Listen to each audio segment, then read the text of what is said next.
பூஞ்சோலை மாணவர்கள் அனைவருக்கும் வணக்கம். இன்னைக்கு நம்ம காவலர் தேர்வுல அறிவாயுதம் டெஸ்ட் பேட்ச் 7வது டெஸ்ட் பார்க்க போறப்பா. அதாவது 8th புக்கு ஜியோகிராஃபி ஃபர்ஸ்ட். சரியா? பசால்ட் வகை பாறைகள் எவற்றிற்கு எடுத்துக்காட்டு அப்படின்னா வெளிப்புற தீப்பாறைகள். வெளிப்புற தீப்பாறைகள் அப்படின்றது லாவா பாறை குழம்பு வெளியே வர்றது. சரியாப்பா? லாவா அப்படின்ற பாறை குழம்பு வெளியே வந்து குளிர்ந்து பாறையாக மாறுவது. சரியா? குளிர்ந்து பாறையாக மாறுறதுதான் இந்த பசால்ட் பாறைகள். இது இந்தியாவோட வடமேற்கு தீபகற்ப பகுதியில காணப்படுது. சரியாப்பா? வடமேற்கு தீபகற்ப பகுதியில காணப்படுறதா என்ன அப்படின்னா இந்த வெளிப்புற தீப்பாறைகள். சரியா? இந்த இது பாருங்க, அதாவது அடியாள பாறைகளுக்கு எடுத்துக்காட்டு வந்து கிரானைட் மற்றும் டயாரைட் பாறைகள். டயாரைட் பாறைகள் இதுக்கு எடுத்துக்காட்டு. அடுத்து வந்து இடையாள பாறைகள்னு சொல்லுவாங்க. சரியாப்பா?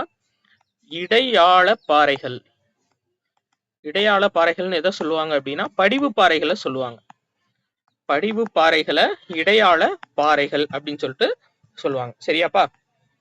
ரைட். அடுத்தது பாருங்க, நிலக்கரி, எண்ணெய் மற்றும் இயற்கை வாயு போன்ற வளங்கள் உருவாக முக்கிய ஆதாரமாக இருப்பது எது அப்படின்னு சொல்லி கேட்டிருக்காங்க. ஆப்ஷன் பி படிவு பாறை. சரியாப்பா? அதுதான் நிலக்கரி, எண்ணெய் மற்றும் இயற்கை வாயு வளங்கள் உருவாக முக்கிய ஆதாரமாக இருக்குது. சரியா?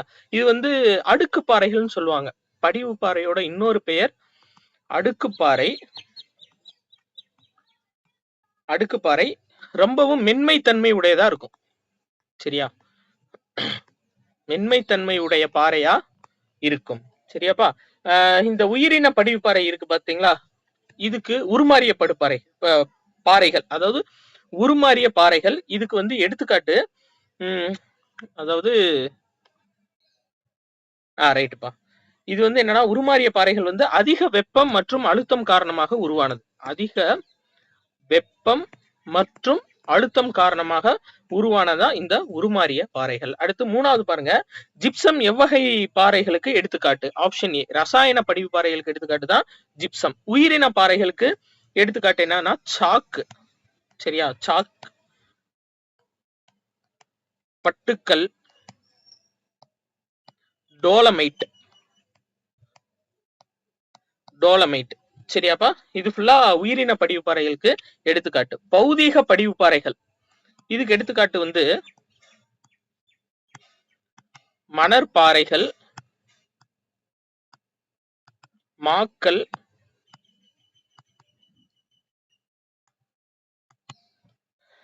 களிப்பாறை. இதெல்லாம் பௌதீக படிவு பாறைகளுக்கு எடுத்துக்காட்டு. அடுத்து பாருங்க, உலக அதிசயங்களுள் ஒன்றான தாஜ்மஹால் கட்டப்பட்ட வெள்ளை பளிங்கு கற்கள் எந்த பாறைகளால் ஆனதுன்னு கேட்டிருக்காங்க. ஆப்ஷன் பி உருமாறிய பாறைகள். அடுத்து 5வது பாருங்கப்பா, இதுக்கு ஆப்ஷன் டி தான் கரெக்ட். அதாவது மண்ணின் கூட்டு பொருட்கள் என்னென்னு சொல்லி கேட்டிருக்காங்க. கனிமங்கள் வந்து இதுல 45% இருக்கும், கரிம பொருட்கள் 5%, நீர் 25%, அதே மாதிரி காற்றும் 25% இருக்கும். சரியா? இது ரெண்டுமே எழுதி வச்சுக்கோங்க. அடுத்து 6வது கொஸ்டின், கீழ்காண்பவைகளில் கரிம பொருட்களால் உருவான மண்ணின் அடுக்கின் பெயர் என்ன அப்படின்னு சொல்லி கேட்டிருக்காங்க. சரியா? மண்ணின் அடுக்கு எது? ஆப்ஷன் சி இலைமக்கு அடுக்கு. அதான் என்னன்னா கரிம பொருட்களால் உருவான மண்ணின் அடுக்கு. சரியா? ஆப்ஷன் ஏ பாருங்களேன், அது வந்து கரிம மற்றும் கனிம. சரியா? ரெண்டுலயும் உருவாறதான் மேல்மட்ட அடுக்கு. ஆப்ஷன் இ பாருங்க, உயர்மட்ட அடுக்கு இருக்கா, இது களிமண், இரும்பு மற்றும் அலுமினிய ஆக்சைடால் உருவானது. சரியா? அலுமினிய ஆக்சைடால் உருவானது. இது தாய்ப்பாறை அடுக்குன்னு சொல்லி சொல்லுவாங்க. இந்த தாய்ப்பாறை அடுக்கு வந்து குறைந்த அளவு தாய்ப்பாறை சிதைவுக்கு உள்ளாகும் அப்படின்னு சொல்லி கொடுத்திருப்பாங்க. சரியாப்பா? அடுத்து உருமாறிய மற்றும் படிகப்பாறைகள் சிதைவதால் உருவாவது செம்மண். அயனமண்டல பிரதேச காலநிலையில் உருவாவது சரளைமண். கூற்று 1, 2 ரெண்டுமே சரிதான். அடுத்தது 8வது கொஸ்டின், பொறுத்துக கொடுத்திருக்காங்க. இதுக்கு ஆன்சர் வந்து ஆப்ஷன் ஏப்பா. சரியா? கிரானைட் அப்படின்றது அடியாள பாறை, மண் அடுக்கு கிரானைட் அப்படின்றது கரெக்ட் தான். கிரானைட்ன்றது அடியாள பாறை, மண் அடுக்கு அப்படின்றது இது மிஸ்டேக்கா இருக்குன்னு நினைக்கிறேன். அதாவது பாரன் தீவு செயல்படும் எரிமலை. ஒரு நிமிஷம் இருங்க. பாரந்தீவு செயல்படும் எரிமலை, மண்வள பாதுகாப்பு பட்டை பயிரிடல் முறை. சரியாப்பா? அதாவது கிரானைட் அப்படின்றது அடியாளப்பாறை, மண் அடுக்கு அடிப்பாறை. அதாவது கிரானைட் அப்படின்றது அடியாளப்பாறை, மண் அடுக்குன்றது அடிப்பாறை, மண் அடுக்கு அடிப்பாறை, பாரந்தீவு செயல்படும் எரிமலை, பட்டை பயிரிடல் வேளாண்மை, மண்வள பாதுகாப்பு பட்டை பயிரிடல் வேளாண்மை. அப்ப 2143 வரும். 2143 இதான் வரணும். சரியா? இது மாறி இருக்கு, பட் உங்களுக்கு கீ ஆன்சர்ல நம்ம கரெக்டா சேஞ்ச் பண்ணிடுவோம். சரியாப்பா? 2143 வந்திருக்கணும். இது மாறி இருக்கு, நம்ம கரெக்டா மாத்திடுவோம். சரியாப்பா? Right, okay. அடுத்தது, கீழ்காணும் வளிமண்டல வாயுக்களில் தவறானது எது அப்படின்னு சொல்லி கேட்டிருக்காங்க. ஆப்ஷன் டி தான் தவறு. ஏன்னா பிற வாயுக்கள் மற்றும் நீராவி அப்படின்றது 0.04%, 0.03% அப்படின்றது கார்பன் டை ஆக்சைடு கூறியது. Carbon di oxide. அடுத்து, காலநிலை என்பது எத்தனை ஆண்டுகளுக்கு கணக்கிட்டு கூறுவதுன்னு கொடுத்திருக்காங்க. Option B. சரியாப்பா? 35 வருடங்கள். அடுத்து, ஒவ்வொரு 1000 மீட்டர் உயரத்திற்கும் வெப்பநிலை எவ்வளவு குறையும் கேட்டிருக்காங்க. 6.5 டிகிரி செல்சியஸ். இது அப்படியே ஞாபகம் வச்சுக்கோங்கப்பா. அதாவது ஒவ்வொரு 1000 மீட்டருக்கு ஒரு தடவை ஆரஞ்சு பழம் பறிக்கலாம் அப்படின்ற மாதிரி ஞாபகம் வச்சுக்கோங்க. அப்போ நம்ம மலையில ஏறும்போது ஒவ்வொரு 1000 மீட்டருக்கும் ஒரு தடவை நம்மளுக்கு 6.5 டிகிரி செல்சியஸ் குறையும். அப்ப ஆரஞ்சு ஞாபகம் வச்சுக்கோங்க. அதே மாதிரி இந்தியாவோட முதல் வனச்சட்டம் 1865. சரியாப்பா?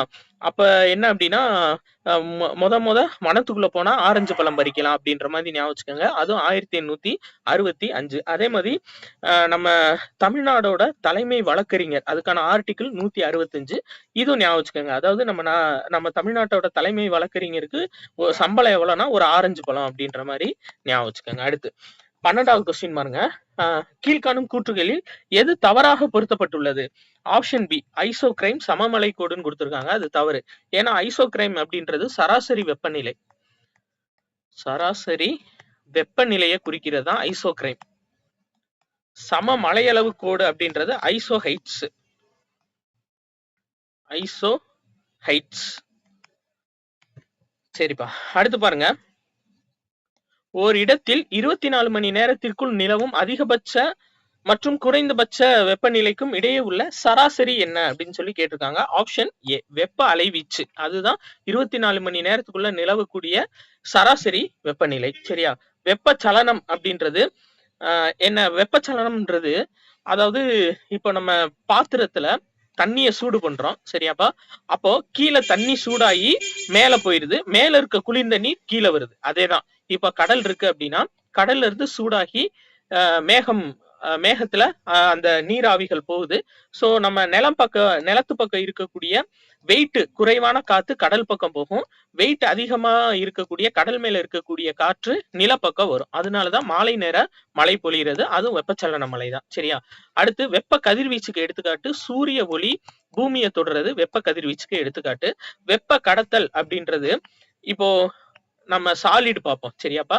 ஒரு திடப்பொருளை எடுத்துக்கிடுவோம். திடப்பொருள்ல மாலிகூல்ஸ் இப்படிதான் இருக்கும்.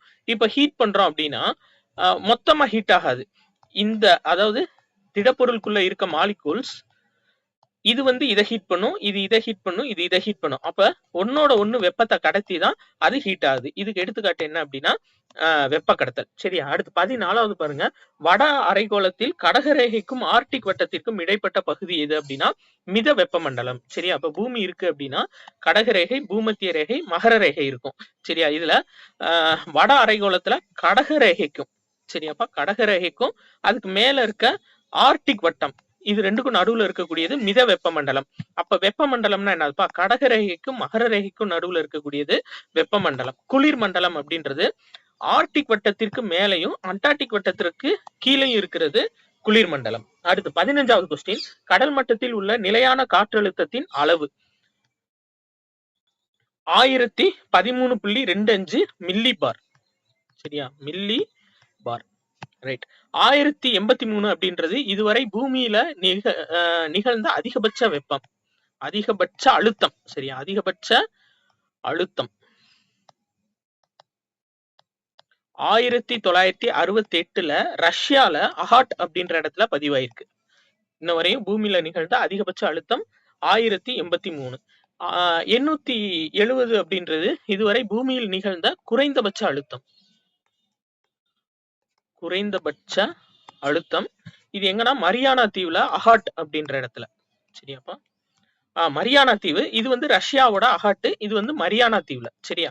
ரைட். அடுத்து பாருங்க, வானிலை கூறுகளை வரைகோட்டு படத்தின் மூலம் பதிவு செய்யும் கருவி எது? மீட்டிரோகிராஃப். சரியாப்பா? இதுல அனிமோகிராஃப் இருக்கு, ஆனா அனிமோமீட்டர். சரியா? அனிமோமீட்டர் அப்படின்றது காற்றின் வேகத்தை அளவிடுறதா அனிமோமீட்டர். இந்த விண்ட்ரோஸ் அப்படின்றது என்னன்னா காற்றின் திசையை வந்து கண்டறியக்கூடிய வரைபடம். காற்றின் திசையை கண்டறியக்கூடிய வரைபடம் தான் விண்ட்ரோஸ். ஐசோகிராஃப் அது நம்மளுக்கு தேவையில்ல. இது 3 தான் நம்மளுக்கு மெயினானது. சரியா? அடுத்து, புவி மேற்பரப்பில் எத்தனை சதவீதம் நன்னீர் ஏரிகளாக காணப்படுகின்றன? ஏரிகள்ல எத்தனை சதவீதம் நன்னீர் இருக்கு அப்படின்னு சொல்லி, அதாவது மொத்த நன்னீர்ல ஏரிகள்ல எத்தனை சதவீதம் நன்னீர் இருக்கு அப்படின்னு கேட்டிருக்காங்க. 0.01%. 2.15 அப்படின்றது பனியாறுகள்ல இருக்கக்கூடிய நன்னீர் அளவு. 0.04 அப்படின்றது மீதமுள்ள மற்ற நன்னீர் அளவு. பூமியில மீதமுள்ள மற்ற நன்னீர் அளவு. 0.6 அப்படின்றது போர் போட்டு எடுக்கிறோம்லப்பா நன்னீர், துளையிட்டு எடுக்கக்கூடிய நன்னீர் அளவு 0.6%. அடுத்து 18வது கொஸ்டின் பாருங்க. தாவரங்களில் உள்ள நீர் ஆவியாகி வளிமண்டலத்திற்கு செல்லும் செயலாக்கம் எவ்வாறு அழைக்கப்படுகிறது? ஆப்ஷன் டி, நீர் உட்கசிந்து வெளியேறுதல். ரொம்ப முக்கியமானதுப்பா. சரியா? ஞாபகம் வச்சுக்கோங்க. நீர் சுருங்குதல் அப்படின்றது நீராவி நீரா மாறுறது. சரியா? நீராவி நீராக மாறுவதுதான் என்ன அப்படின்னா நீர் சுருங்குதல். இப்போ பாத்திரத்தை சூடு பண்றோம், அது ஏரா போய் இப்ப பாத்திரத்தை மூடி வைக்கிறோம்னு வச்சுக்கோங்களேன், அந்த தட்டுல வந்து தண்ணி நிக்கும். அப்ப அந்த ஆவி வந்து போய் சுருங்கி நீரா மாறுறதுதான் என்ன அப்படின்னா நீர் சுருங்குதல். சரியா? அடுத்ததுப்பா 19வது கொஸ்டின். நீராவி நீராக மாறும் செயல்முறையின் பெயர் என்ன? இப்ப பார்த்தோம்ல நீர் சுருங்குதல். சரியா? மண்ணடுக்கு மற்றும் பாறை அடுக்கின் வாயிலாக நீர் கீழ் நோக்கி நிலத்தின் அடியில் வருவது என்ன அப்படின்னா நீர் உட்கசிதல். அப்ப நீர் ஊடுருவல்னா என்னப்பா? அதாவது புவியோட மேற்பரப்புல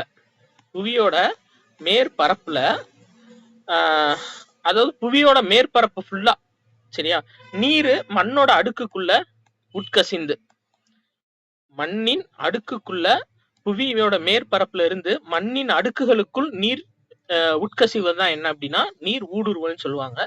சரியாப்பா? இதுல வேற மெயினா பார்க்க வேண்டியது நம்ம அதுதான், அவ்வளவுதான். இது மட்டும் போதும். சரியா?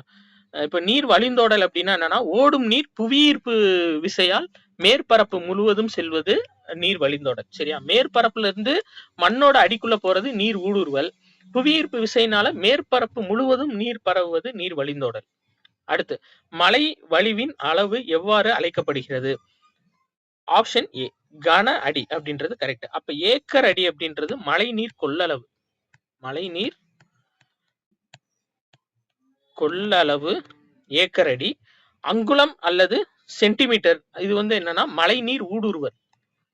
மழை நீர் ஊடுருவல். சரியாப்பா? அங்குலம், மில்லிமீட்டர், சென்டிமீட்டர் அது வந்து ஆவியாதல்.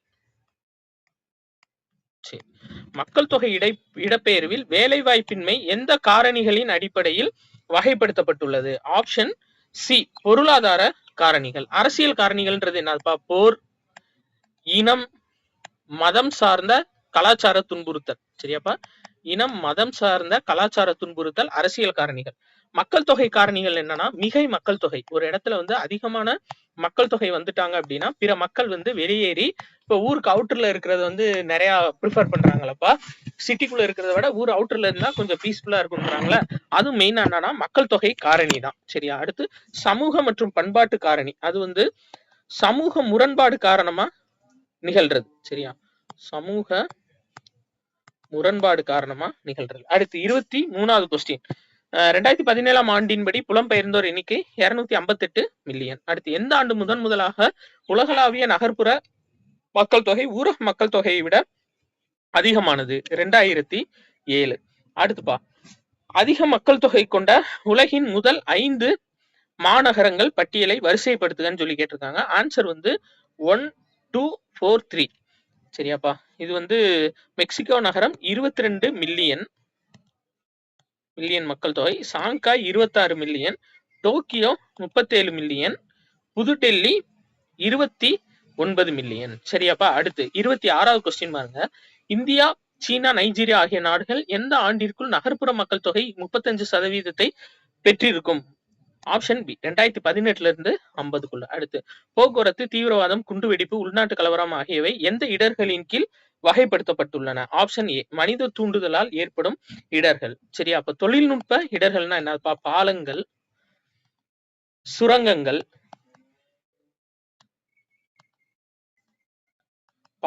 சுரங்கங்கள், அணுக்கதிர்கள்,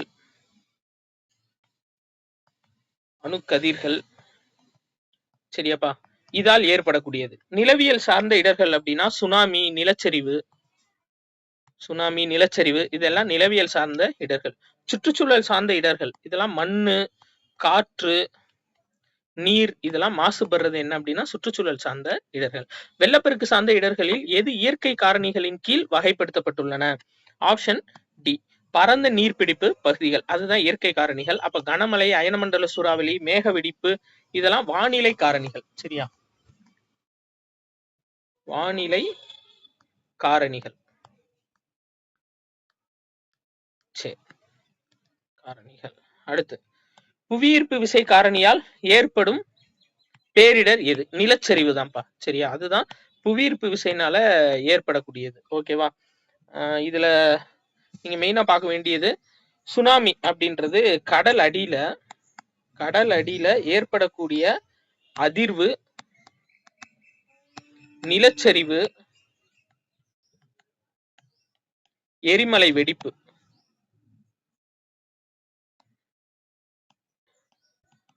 ரைட்.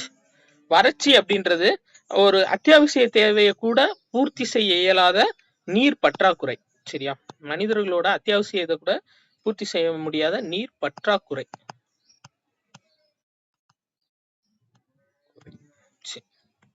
அடுத்து 30வது கொஸ்டின் பாருங்க. பொறுத்துக கொடுத்திருக்காங்கப்பா. இதுக்கு ஆன்சர் வந்து ஆப்ஷன் பி பாம்பே. சரியா? முதல் நிலை மாசுபடுத்தி, காலாவதியான மருந்து, அபாயகர கழிவுகள், சல்பா ஆக்சைடுகள், நில அதிர்வு, சுனாமி, வறட்சி, மழைப்பொழிவு குறைதல். சரியா? அடுத்து அதாவது வானியல் வளர்ச்சி, மழைப்பொழிவு குறைவு. அடுத்து 31வது பாருங்க. இந்தியாவின் மொத்த உள்நாட்டு உற்பத்தியில் 53% பங்களிப்பை அளிப்பது எது? 3ஆம் நிலை துறை, அதாவது சேவைத்துறை. சரியா? ரைட். அடுத்து 32வது கொஸ்டின். மரக்குள், காகித உற்பத்தி ஆகியவை எதன் கீழ் வகைப்படுத்தப்பட்டு உள்ளன? ஆப்ஷன் சி வனவளம் சார்ந்த தொழில் கீழே வகைப்படுத்தப்பட்டுள்ளன. சரியாப்பா? அப்ப வேளாண் சார்ந்த தொழில் என்னப்பா? உணவு பதப்படுத்துதல் வேளாண் சார்ந்த தொழில். கனிம வளம் சார்ந்த தொழில் எது வரும்? சிமெண்ட் தயாரிப்பு, இரும்பு உற்பத்தி. சரியாப்பா? சரி, அடுத்து பாருங்க. கீழ்காணும் இணைகளில் எது தவறாக பொருத்தப்பட்டுள்ளது? ஆப்ஷன் டி தனியார் துறை தொழிலகம், மாருதி உத்தியோகம் கொடுத்திருக்காங்க, அது தவறு. தனியார் துறை தொழிலகத்துக்கு எடுத்துக்காட்டு பஜாஜ், ரிலையன்ஸ் இதெல்லாம் தனியார் துறை. சரியாப்பா? அப்ப மாருதி உத்தியோகன்றது கூட்டுத்துறை நிறுவனம், கூட்டுத்துறை. சரியா? அடுத்து தென்னாப்பிரிக்காவின் அரைவறண்ட பிரதேசங்களில் காணப்படும் செம்மறி ஆட்டு வளர்ப்பு காருஸ். சரியாப்பா? இதுல வந்து அதாவது ஜாகருஸ் இருக்கு பாத்தீங்களா? இது ஆஸ்திரேலியால செம்மறி ஆடு வளர்க்குறவங்களோட பேர்.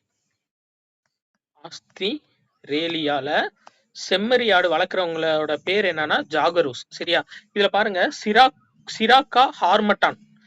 சிராக்கா அப்படின்றது என்னன்னா சஹாரா பாலைவனம் இருக்குல்லப்பா, சஹாரா பாலைவனத்துல இருந்து கினியா கடற்கரை வரை உள்ள வறண்ட வெப்ப பகுதி தான் சிராக்கா. சரியா? இதே சஹாரா பாலைவனத்திலிருந்து மத்திய தரைக்கடல் நோக்கி வீசும் காற்று ஹார்மட்டான். சரியா? ரைட். அடுத்து டவுன்ஸ் எனப்படும் மித வெப்பமண்டல புல்வெளிகள் எங்கு காணப்படுகின்றன? ஆஸ்திரேலியா. சரியாப்பா? தென் அமெரிக்கால இருக்கக்கூடிய புல்வெளி வந்து பாம்பாஸ். வட அமெரிக்கால பிரெய்ரி. சரி. பட்டு நெசவு மற்றும் வீட்டு உபயோக பொருட்கள் சார்ந்த தொழிலகங்கள் சிறிய அளவிலான தொழிலகம். ஏன்னா 1 கோடிக்கு குறைவான முதலீடு உள்ள துறை அதாவது தொழில்கள் வந்து சிறிய அளவிலான தொழில். 1 கோடிக்கு மேல அது பெரிய அளவிலான தொழில். சரியா? ரைட்டுப்பா. இது கடல் சார்ந்த தொழிலகம் உங்களுக்கு தெரியும். மீன் பிடித்தல், கப்பல் செய்தல் இது எல்லாமே கடல் சார்ந்த தொழிலகம் தான். அடுத்து உடைமையாளர்கள் அடிப்படையில் தொழிலகங்கள் எத்தனை வகைப்படுத்தப்பட்டுள்ளன? 4 வகை. ஒண்ணு வந்து தனியாறு, பொதுத்துறை, கூட்டுத்துறை, கூட்டுறவுத்துறை. சரியா? சரி. சார்புத்துறை எத்தனை வகைகளாக பிரிக்கப்பட்டுள்ளன? 3 வகைகள். சரியா? 1ஆம் துறை, 2ஆம் துறை, 3ஆம் துறை. சரியா? அடுத்து 39வது கொஸ்டின். ஆழம் குறைந்த நீர் பகுதிகள் டேஷ் வண்ணம் மூலம் குறிப்பிடப்பட்டுள்ளன. ஆப்ஷன் சி வெளிர் நீலம். ஓகேப்பா. இதுல வந்து அடர் நீலம் வந்து ஆழமான பகுதி. சரியா? ஆழமான நீர்ப்பகுதி அடர் நீலம். ஆழமான நீர்ப்பகுதி அடர் நீலம். சரியா? அடுத்தது பாருங்க. இந்த வெளிர் பழுப்பு இது வந்து உயரம் அதிகரிக்கும் பகுதி. உயரம் அதிகரிக்கும் பகுதி வந்து வெளிர் பழுப்புல இருக்கும். மஞ்சள் வந்து விவசாயம், அது நம்மளுக்கு தெரியும். சரியாப்பா? காடுகள் பச்சை. அடுத்து பிளான்கள் எனப்படும் அழைக்கும் புவி படங்கள் டேஷ் ஆகும். ஆப்ஷன் ஏ நிலக்காணி புவி படங்கள். சரியாப்பா? ரைட். அடுத்தது பணம் என்பது அதன் பணிகளால் வரையறுக்கப்படுகிறது அப்படின்னு சொன்னவர் சர் ஜான் ஹிக்ஸ். சரியா? அப்ப ஸ்டோவஸ்கி என்னப்பா சொல்லியிருப்பாரு? பணம் என்பது ஒரு கடினமான கருத்துன்னு சொல்லியிருப்பார். பணம் என்பது ஒரு கடினமான கருத்து அப்படின்னு சொன்னவர் ஸ்டோவஸ்கி. வாக்கர் எதையெல்லாம் செய்ய வல்லதோ அதுவெல்லாம் பணம் அப்படின்னு சொல்லியிருப்பார். எதையெல்லாம் செய்ய வல்லதோ அதுவெல்லாம் பணம் அப்படின்னு சொன்னது வாக்கர். சரியா? வங்கிகளில் வர்த்தகர்கள் மற்றும் பொது அதிகாரிகளால் ஆரம்பிக்கப்படுவது. இது வந்து என்னன்னா சேமிப்பு வைப்பு இல்லப்பா நடப்பு கணக்கு. சரியா? Current account. Okay right. இது வந்து சேமிப்பு வைப்பு கணக்கு எதுக்கு அப்படின்னா இப்ப நடப்பு வருமானத்துல சேமிக்கிறதுக்காக துவங்கப்படுறது. நமக்கு மாச சம்பளம் வருது பாத்தீங்களாப்பா, அது எல்லாமே சேவிங்ஸ் அக்கௌண்ட் தான். நடப்பு கணக்கு அப்படின்றது கரண்ட் அக்கௌண்ட். சரியா? நிரந்தர வைப்பு அப்படின்றது பிக்ஸ்டு டெபாசிட். இது வந்து ஒரு குறிப்பிட்ட காலத்துக்கு எடுக்க முடியாது, ஆனா அதுக்கான வட்டி வந்து வந்துகிட்டே இருக்கும் நம்மளுக்கு. சரியா? அடுத்து ருபியா எந்த உலோக நாணயம்? வெள்ளி உலோக நாணயம். 178 கிராம் உடைய வெள்ளி உலோக நாணயம். ஷெர்ஷா சூரி இதை வெளியிட்டிருப்பாரு. சரி. பூர்ணாஸ், கர்ஷபணம் போன்ற நாணயங்கள் யார் காலத்தில் அச்சிடப்பட்டன? மகாஜனபதங்கள் காலத்துல அச்சிடப்பட்டிருக்கு. சரியாப்பா? அடுத்தது பாருங்க. தங்கம், வெள்ளி, தாமிரம், ஈயம் போன்ற நாணயங்களை துளையிட்டு வெளியிட்டவர்கள் யார்? மௌரியர்கள். அதே மாதிரி டெல்லி சுல்தான் என்ன பண்ணிருப்பாங்கன்னா, டெல்லி சுல்தான் இந்திய அரசர்களோட உருவங்களை நீக்கி அதுக்கு பதிலு இஸ்லாமிய எழுத்துக்களை வந்து பொறிச்சிருப்பாங்க. சரியாப்பா? இஸ்லாமிய எழுத்துக்களை பொறுப்பிச்சது யாரு அப்படின்னா டெல்லி சுல்தான். அடுத்து 46வது கொஸ்டின் பாருங்க. ஆப்ஷன் ஏ தான் ஆன்சர். தங்க நாணயம் கரோலினா, வெள்ளி நாணயம் ஏஞ்சலினா, செம்பு நாணயம் கப்ரூன், வெண்கல நாணயம் டின்னி. அடுத்து 47 கடன் பணம் அல்லது வங்கி பணம் என்று அழைக்கப்படுவது காசோலை. சரியாப்பா? அடுத்து இதுல கடன் பத்திரங்கள் இது என்ன சொல்லுவாங்கன்னா நிகர்பணம்.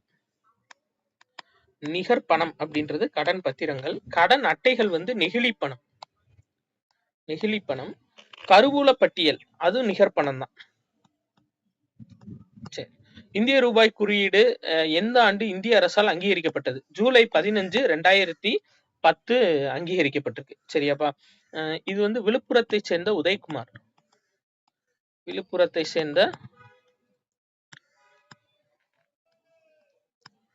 உதயகுமார் தான் இதை பொறுப்பிச்சிருப்பாரு. சரியா? அடுத்து 49வது கொஸ்டின் பாருங்க. விலைகள் உயர்ந்து பணத்தின் மதிப்பு வீழ்ச்சி அடைவது பணவீக்கம், விலைகள் குறைந்து பணத்தின் மதிப்பு உயர்வது பணவாட்டம். 1, 2 ரெண்டுமே சரிதான். முக்கியமான கொஸ்டின். எஸ்ஐல கேட்டது பாரு. சரியா? அடுத்து ஊழல் தடுப்பு சட்டம் எந்த ஆண்டு கொண்டு வரப்பட்டது? 1988. சரியா? அப்ப 2015 என்னப்பா? வெளிக்கொணரப்படாத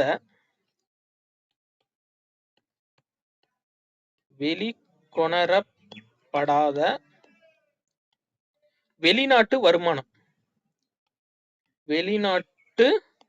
வருமானம் மற்றும் சொத்து மசோதா. சரியா? அது 2015. 2002 வந்து பண மோசடி நடவடிக்கை தடுப்பு சட்டம். 2016 நவம்பர் 8 பண மதிப்பு இழப்பு. சரியா? ரைட். அடுத்து பொதுத்துறை நிறுவனங்கள் எந்த ஆண்டு போடப்பட்ட கொள்கையின் வாயிலாக தோற்றம் கண்டன? ஆப்ஷன் சிபா. சரியா? 1956. 1991 நம்மளுக்கு தெரியும். சரியா? தனியார் மயம், தாராளமயம், உலகமயம், LPGன்னு சொல்லுவாங்க. Liberalisation, privatisation, globalisation. அடுத்து 52 பாருங்க. இந்தியாவின் பொதுத்துறை நிறுவனங்களின் தந்தை என்று அழைக்கப்படுபவர் யார் அப்படின்னா கிருஷ்ணமூர்த்தி. கிருஷ்ண மேனன் வந்து அணிசேரா இயக்கம் அவர் வந்து கிருஷ்ண மேனன். சரியாப்பா? அடுத்து பம்பாய் திட்டம் எந்த ஆண்டு செயல்படுத்தப்பட்டதுன்னா 1940. 1948 அப்படின்றது முதல் தொழில்துறை கொள்கை.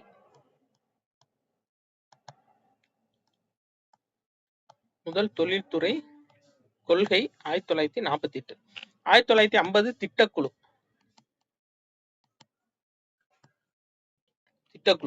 சரியாப்பா? 1951 தொழில்துறை சட்டம்.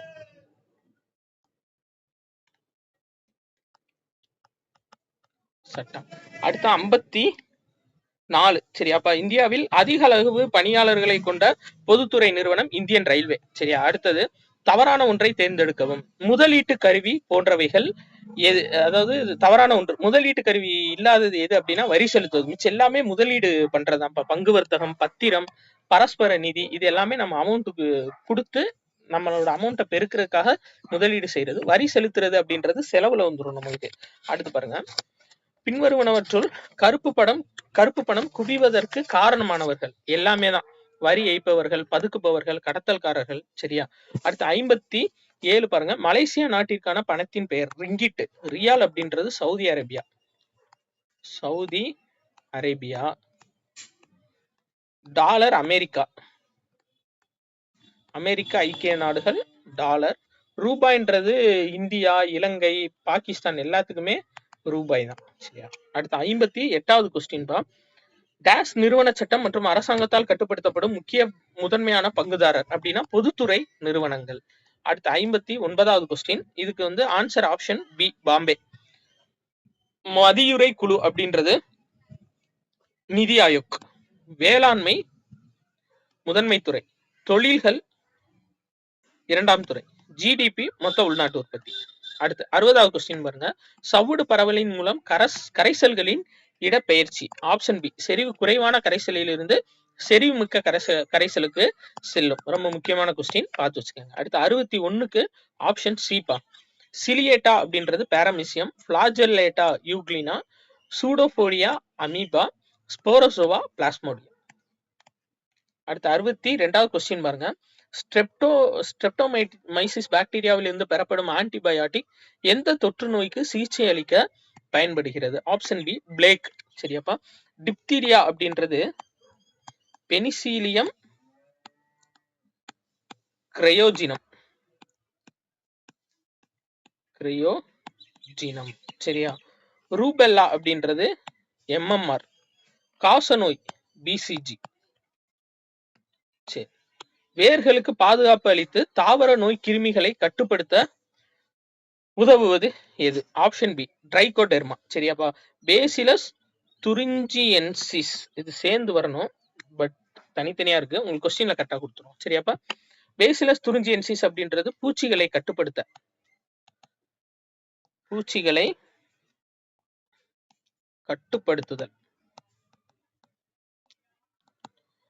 பாக்குலா வைரஸ் பூச்சிகள் மற்றும் கணுக்காலிகளை கட்டுப்படுத்த.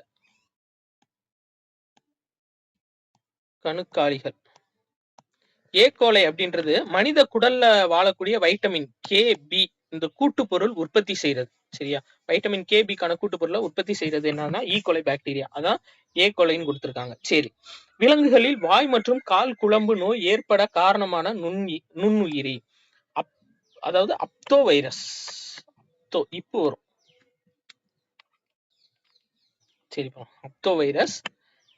இதுல பாத்தீங்க அப்படின்னா சாண்டோமோனஸ் ஆக்ஸ்னோபோடிஸ் இது வந்து சிட்ரஸ் கேன்கரை ஏற்படுத்துறது. Citrus canker செடிகள்ல. பைட்டோபைத்ரா இன்போசிடாசிஸ் இது எதுக்கு அப்படின்னா உருளைக்கிழங்கு